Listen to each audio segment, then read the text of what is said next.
মাঝে মাঝে দেখবি কখনো কখনো একজনের সাথে একজনের সম্পর্ক চলছে, টুইটাই চলছে, মাঝে মাঝে সেটা ওই জড়িয়ে ধরে এরম করে বোঝাতে হয় না। ওদের মধ্যে কি চলছে ওদের হাব ভাবেই কিন্তু বুঝে নেওয়া হয়। হয়তো দূর থেকে এরকম ভাবে তীর মেরে দেখাচ্ছে, ঠিক আছে, বা ফ্লাইং কিস দিচ্ছে। তো মাঝে মাঝে কিছু কিছু জিনিস দেখে বুঝে নিতে হয়, কিছু জিনিস দেখে বুঝে নিতে এদের মধ্যে কি চলছে। তাহলে এখন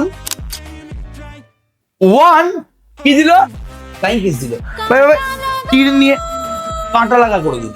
তাহলে ওয়ান থেকে আমি অ্যারোটা দিলাম বি এর, ওয়ান পাগল হয়েছে বি এর জন্য, তার মানে এখানে ওয়ানের ইমেজটা বি না, দুই পাগল হয়েছে ডি এর জন্য, মানে দুই ফ্লাইং কিস দিচ্ছে ডি কে, মানে দুই এর ইমেজটা হচ্ছে ডি।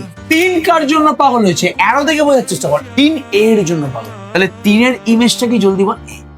এই ডায়াগ্রামটাকে বলা হয় অ্যারো ডায়াগ্রাম। কি বললাম? Arrow diagram. এটা হচ্ছে আমাদের ছোট